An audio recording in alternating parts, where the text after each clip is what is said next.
दसरा मेळाव्याचा उल्लेख केला. सगळ्यांनी राऊत साहेबांना पण विचारलं. त्या दसरा मेळाव्यात तुमचं एक विधान होतं, ज्यावेळेस कार्यकर्त्यांनी खालून म्हणले की तुम्ही ठाकरे उडून एकत्र येणार का? तुम्ही थोडंसं लमसम त्या दिवशी बोललात. नाही, असं नाही. हे सांगतो तुम्हाला. एक तर असं आहे की साधारणतः 2005 पासून आम्ही वेगळे झालो होतो. त्याच्यानंतर एका मुद्द्यावरती आम्ही एकत्र आलो आणि रोज आम्ही उठून आम्ही एकत्र आलो असं बोलण्याची गरज नाही. आम्ही 5 जुलैला जो मेळावा घेतला, जर एकत्र यायचं नसतं तर आम्ही एकत्र आलोच नसतो. आता जे काय सुरू झालेलं आहे ना मुद्दामून की आम्ही एकत्र आलोय, त्याच्यावर एक म्हणजे मी तुम्हाला नाही म्हणत, कृपा करून गैरसमज म्हणू नका. मी आमच्या विरोधकांना म्हणतोय की त्यांचे धाबे दणाणलेत आता, की हे मराठी माणूस एकवटला तर आपलं काय होणार. म्हणून मग ते कुठेतरी त्याला काय तुम्हाला कळलं असेल त्यांचा प्रयत्न काय आहे तो. बघा, मी तुम्हाला एक सांगू का, मी गद्दार आणि नमक हरामाला उत्तर देत नाही.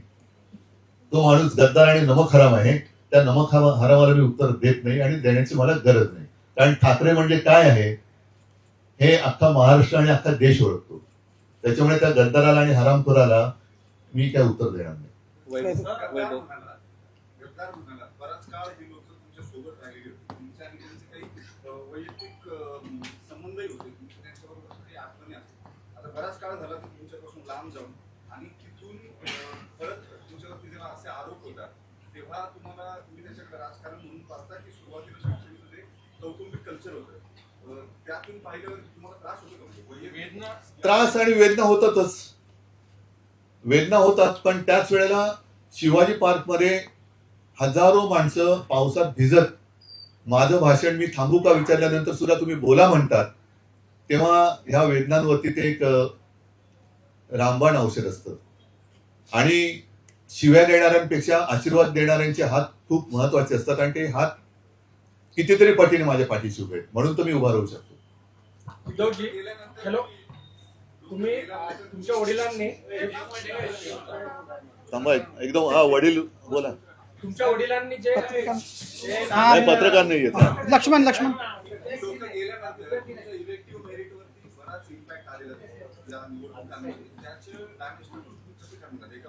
नाही, इलेक्टिव्ह मेरिट कशावरती असतं बरोबर आहे, पण ते कशावरती काय काय करावं लागतं त्यासाठी निशाणी लागते ना.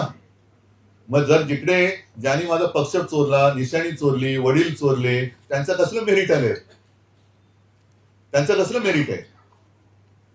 खरं म्हणजे हा अन्याय आहे. मला मी स्पष्टपणाने जाहीर सभेत बोलले, ते आज सुद्धा बोलतो की निवडणूक आयोगाला कोणत्याही पक्षाचं नाव उचलून दुसऱ्याला देण्याचा अधिकार नाही आणि तो मी मानू शकत नाही, मी मानत नाही.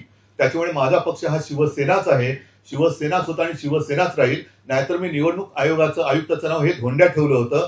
आता तो धोंड्या गेला, कुठे गेला तो मला माहित नाही, पण आता नवीन गोट्या आला असेल तर त्याचं नाव मी गोट्या ठेवेन.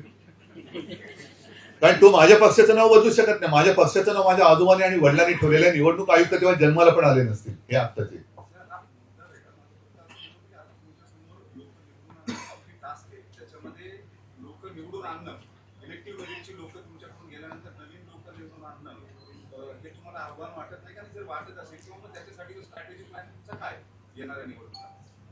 असं जर का आपण विचार केला तर मग शेतकऱ्यांनी काय करायचं? कारण त्याने काढलेलं पीक, मेहनत केलेलं, आता जशी हालत झालेली त्याच्या डोळ्यात एकच ते उद्ध्वस्त झालं, तरी त्याची जमीन आणि त्याची मेहनत आणि जमिनीचा कस जोपर्यंत आहे तोपर्यंत त्याला घाबरण्याचं कारण नसतं. तरी सुद्धा तो पुन्हा कसतो आणि पुन्हा पीक काढतो आणि आपलं पोट भरतो.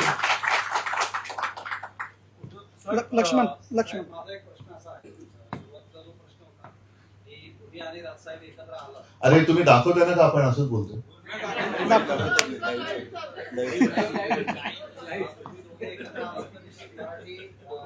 माणसाला त्याचा आनंदच होणार आहे. पण आपल्याकडून 2 वेळा उल्लेख झाला मध्ये मराठीच्या मुद्द्यावर, जेव्हा तुम्ही दोघं एकत्र आलात त्यावेळेस तुमच्याकडून उल्लेख झाला की आम्ही एकत्र आलोय ते एकत्र राहण्यासाठी, आणि परवाच्या मेळाव्यात देखील तुम्ही तो उल्लेख केला.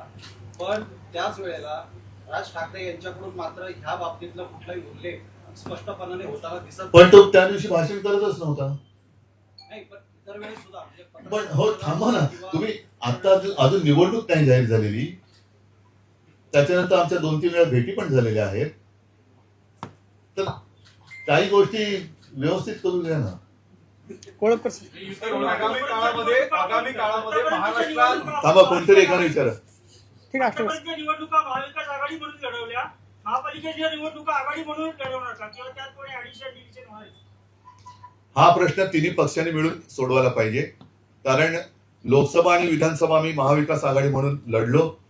आता मी सुद्धा म्हणजे शिवसेनेने पण, काँग्रेसने पण आणि राष्ट्रवादीने पण महाविकास आघाडी म्हणून लढायला काहीच हरकत नाहीये. मात्र त्या व्यतिरिक्त, कारण आमची आघाडी आहे, जसं शिवसेना आणि भारतीय जनता पक्षाची होती युती, तशी आमची आघाडी आहे. तिन्ही पक्षांना त्यांचा निर्णय घेण्याचं स्वातंत्र्य आहे. तिन्ही पक्षांना जर वाटलं आघाडी म्हणून लढायचं, लढू शकतो. समजा कोणाला वाटलं की नाही आम्हाला वेगळं लढायचंय, तसं ती जेव्हा निवडणूक जाहीर होईल तेव्हा त्याच्याबद्दल आमची चर्चा होईल. आणि साहजिकच आहे, स्थानिक पातळीवरच्या निवडणुका आहेत, त्याच्यामुळे आमचं जे काही युनिट असेल प्रत्येक पक्षाचं, त्यांना विश्वासात घेऊन हा निर्णय घेतला जाईल. आता isakal.com आहे देशातील नंबर 1 ची मराठी न्यूज वेबसाईट. प्रत्येक अपडेटसाठी isakal.com ला नक्की भेट द्या.